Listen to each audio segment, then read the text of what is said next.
Салам достор, биз болсо жаңы главаны баштайбыз. Ал глава болсо маселелерди чыгаруу жолдоруна арналат. Негизи стандарттуу эмес маселелерди, жертвада келген маселелерди чыгаруу үчүн кандайдыр бир туруктуу формулалар колдонулбайт.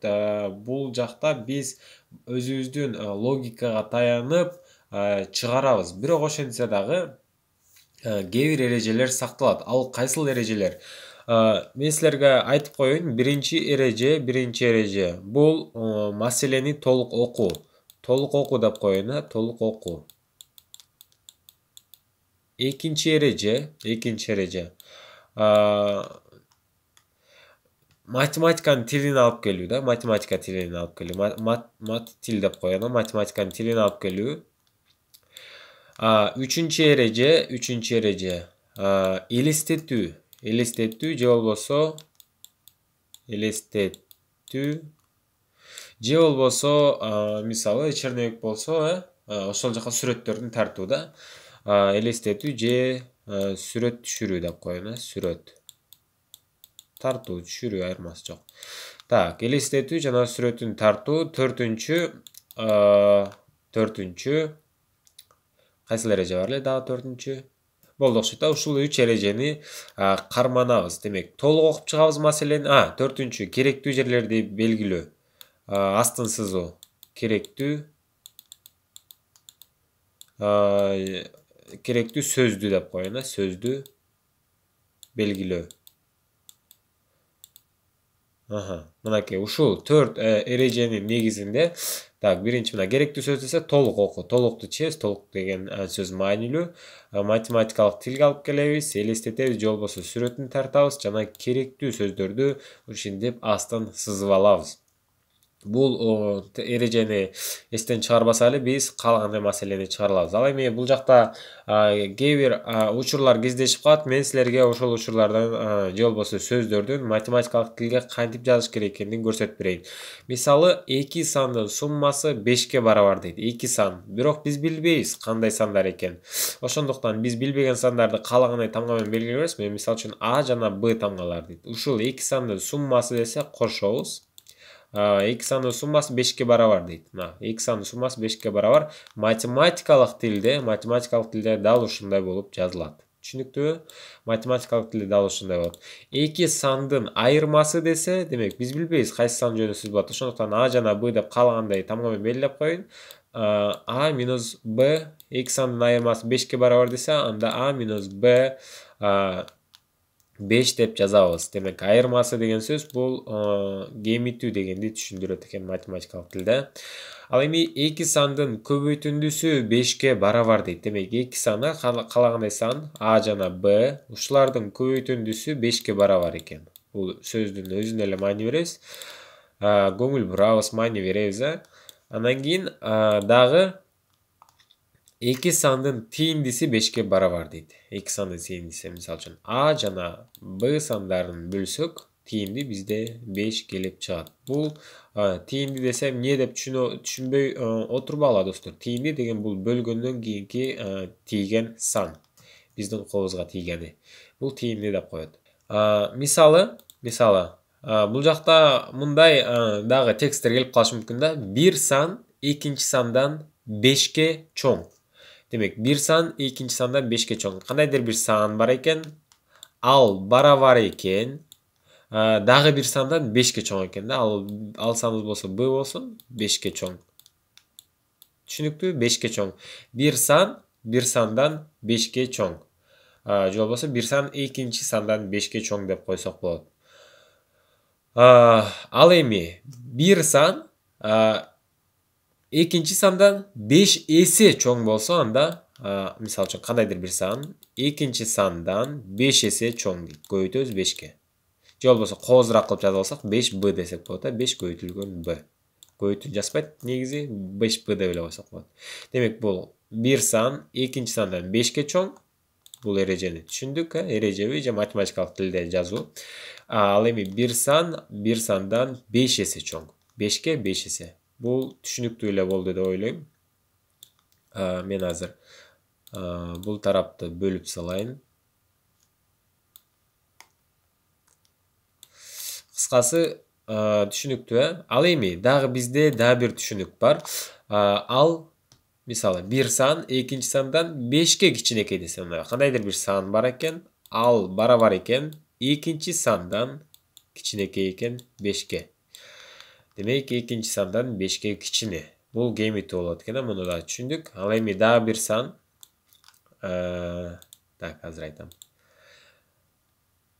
Bir san ikinci sandan 5 есе кичине. Демек A кандайдыр бир сан экинчи сандан, мына B деген сандан 5 есе кичине дейт. Түшүнүктүү? Азыр B чоңбу же A чоңбу негизи? Негизи B чоң, B'ны биз 5ке бөлсөк, анан A тип атат да. Демек 5 есе кичинекей деген дал ушуну түшүндүрөт экен, Эсе деген бул бөлүү жана көбөйтүү, га деген мүчө болонса бул кошуу жана кемитүү. 5ке, 6га, 7ге деген сыяктуучу. Бул түшүнүктүү болду деп ойлойм. Дагы бир бөлүм бар. Ал бөлүмдү азыр силерге айтам. Ал бөлүм болсо мындай да. Мындай бөлүм эмес, кичинекей бөлүкчөлөр деп коелу да. X'тын 2 эсеси Y-тын 5тен 3-үнөн 7ге кичине дейт. Не деп салганымды түшүндүңөрбү достор? Мынакей. Сөз эмне жөнүндө болуп атат? X'тын 2 эсеси дейт, окуйбуз. X деген сан бар экен, ошонун 2 эсеси, демек 2 көбөйтөбүз, X көбөйтүү 2 же болбосо биз муну 2 көбөйтүү X деп деле жазып алсак болот. Демек X'тын 2 эсеси Y-тын 5тен 3-үнөн дейт. Y деген сан бар экен. 5тен 3-үнөн дейт. Y-тын 5тен 3 деген сөз бул Y көбөйтүү 5тен 3 деген түшүндүрөт. Бирок биз коозураак кылып жазыш үчүн 5тен 3тү эмне алабыз? Алдына жазып коебуз. 5тен 3 көбөйтүлгөн Y. Демек, Y-тын 5тен 3-үнөн 7ге кичине дейт. Демек, 7 эсе болгондо бөлөт болчубуз бул жака. Бирок 7ге кичине болгондуктан биз кемитип коебуз 7-ни. Мынакей бул болсо мен жаңы элеки айткан сөздүн математикалык тилде түшүндүрүлүшү же болбосо жазылышы ушундай болот экен достор. Түшүнүктүү? Бул ушинтип жазылат. Негизи маселелерди чыгарууда биз кадимкидей эле теңдемелер менен чыгарабыз. Байкадыңарбы, мен азыр баардык эле тексттердин баарын айтып атам. Алардын баары эле эмне болуп атат? Теңдеме болуп атат. Мына жазгандан баштап баары тең эле теңдеме. Демек, маселелердин көбүнчөсүн биз теңдеме кылып чыгара алабыз. Кээде түшүнбөй жатсак, биз болсо сүрөтүн тартып алып эсептеп чыгарсак болот. Же болбосо жоопторун варианттарды карап ордуна коюп чыксак дагы ал дагы ката болуп эсептелбейт. Демек, ал туура варианттардын катарына кирет. Дагы бир түшүнүк бар достор, Ал кайсыл түшүнүк? Мисалы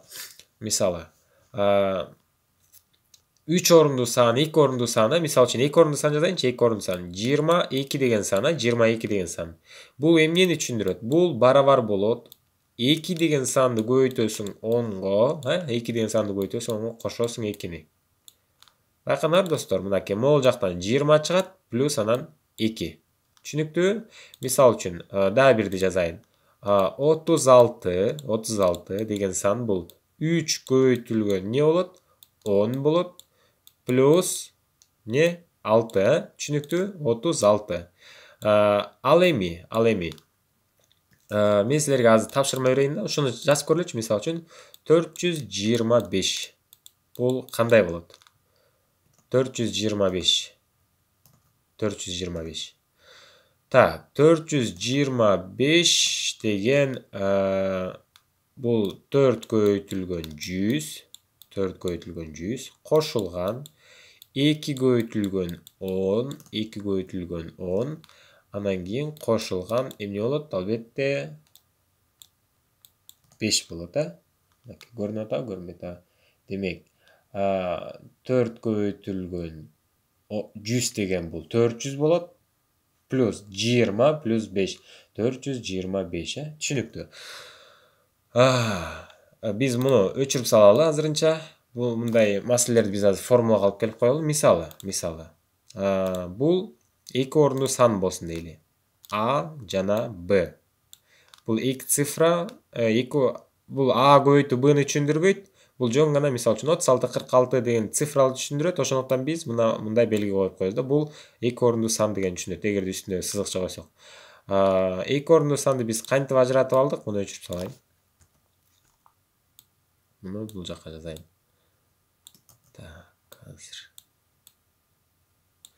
Biz 2 orundu sandı ne kıldık? En birinci A'nı karadık dağı A göğütü 10 dedik. A göğütü 10 dedik. Mına 2 bolчу 2 plus neni en akırkı 2'ni oşpay al B boldu. Mınaki biz A B degенди ушинтип ажыратып алсак болот экен. A göğütü 10 plus B деп. Ал эми 3 орунду болсочу, 3 орунду болсо. Азыр мен силерге анда же болбосо өзүңөр пауза коюп туруп чыгарып көргүлө. A, B, S деген 3 орунду сан болсо, биз болсо аны A көбөйтүлгөн 100 дейбиз. Плюс B көбөйтүлгөн 10 дейбиз. Анан плюс S деп коебуз. Мынакей бул болсо 2 орунду сан, 3 орунду сандын математикалык тилдеги жазылышы. Бул жакта маселелерди кездешүү үчүн мына ушулар гана болот. Анан кийин дагы биз мурунку жаңы үйрөнүп атканда математиканы. Булар баары жазып алган окшойт, достор, өчүрөлөйүн.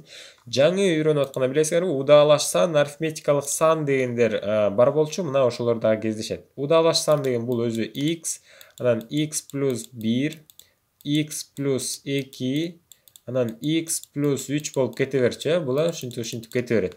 Бул удалаш сан. А удалаш жуп жана так дегендер кайсылар эле? Бул x, анан x плюс 2, анан x плюс 4, анан x плюс 6, ушинтип кете берет. 8, 10 болуп. Эгерде бул жакта x жуп болсо,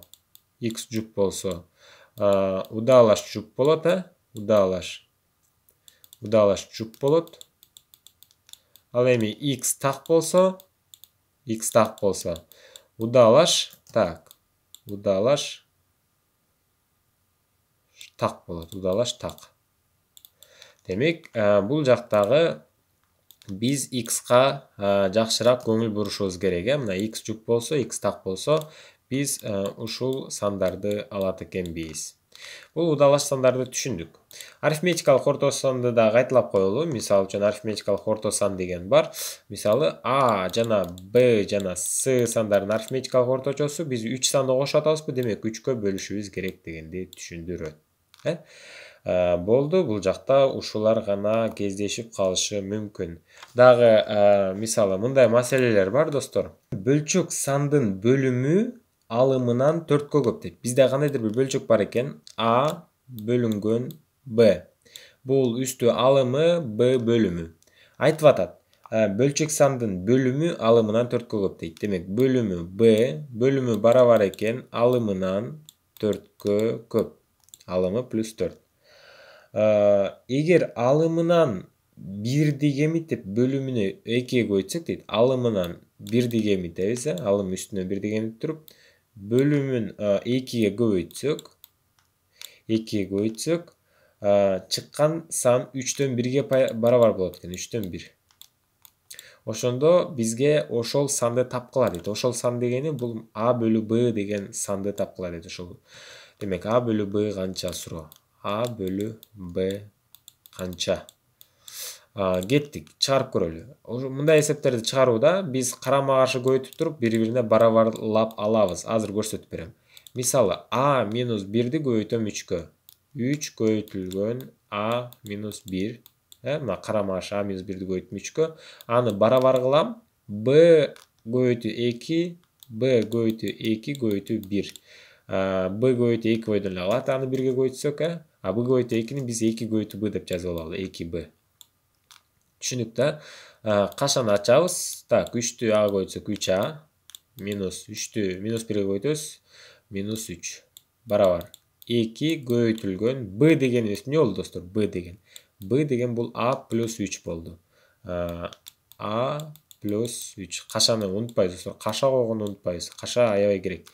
Так, кашаны ачабыз эми 2-ни Ага көбөйтөбүз. 2A плюс B деп коюп турум, кечирим сурайм, бул жер 4 болуш керек эле. 2-ни Ага көбөйтөбүз 2A, 2-ни 4кө көбөйтөбүз плюс 8 барабар. Бул жагыбыз болсо 3A минус 3, алардын баарын сол жакка өткөрүп алалы. 3A минус 2A барабар 8 плюс 3. Демек, A дегенибиз 3A'дан 2 аны кемітсек жөн эле а калат. Ал эми 8ге 3 кошсок 11 чыгат. Демек 11. А деген канча экен? А дегенибиз 11 экен. Ал эми Б'ны табыш үчүн биз деген бул жакка жөн эле 11 коюп коебуз. А деген 11 болду. 11ге 4 кошсок 15. 15 болот. Демек, мынакей А бөлүнгөн Б деген сан 11 бөлү 15 дегенге барабар экен достор. Мынакей мен айта турган негизги учурлар ушулар болду. Ал эми маселе чыгарууда албетте булардын баарын тең толук ушинтип колдонуп чыгарасыңар деп айтпайм, албетте маселеге жараша болот. Бирок биз болсо JRTнын практикаларын баштайбыз достор. Бул маселелерде көнүгүү деле жок да туурабы? Андыктан аябагандай көп практика кылабыз достор, аябагандай көп маселелерди даярдап койгон мен силерге. Анда эмесе кеттик ошол сабактан жолугабыз.